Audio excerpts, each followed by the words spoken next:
Go.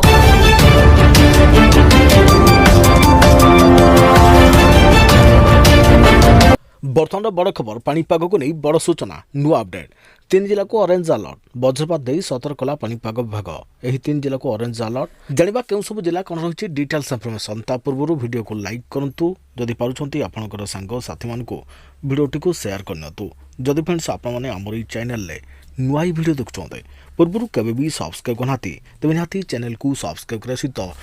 पाखरे आस्तुवा bell icon को बजे रखतांतो तेज राज्य में किसी दिन है वर्षा सांग को बिजुली घड़घड़ी सहित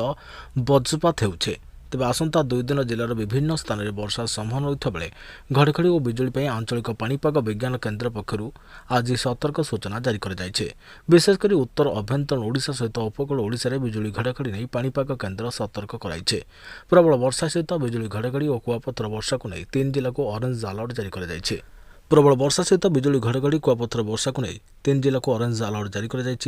तेज आसंता 27 तारिख पर्यंत राज्यर विभिन्न स्थान में वज्रपात हो विभिन्न जिले में प्रबल वर्षा सहित घड़घड़ी नहीं सतर्क सूचना जारी कर आंचलिक पाणीपाग केन्द्र विशेषकर बालेश्वर मयूरभंज केन्दुझर जिला को सतर्कता सूचना जारी कर समय घंटा प्रति 40 ରୁ 50 किलोमीटर बेगर पवन बहिब किछि स्थान में कुआपथर माड़ होगा नहीं अलर्ट जारी कर मध्यम धरण वर्षा सहित वज्रपात नहीं 9 जिला को येलो अलर्ट जारी कर अनुगुल ढेंकानाल भद्रक जाजपुर केन्द्रापड़ा कटक जगतसिंहपुर गजपति और गंजाम जिला को अलर्ट जारी कर अपराह्न समय बिजुली घड़घड़ी सहित वर्षा नहीं सतर्कता सूचना जारी कर वज्रपात समय घर न बाहर परामर्श देछि पाणीपाग केन्द्र ट्रपलाइन प्रभाव में राज्य में वज्रपात जारी रही पाणीपाग केन्द्र पक्षर कहुଯାଇଛି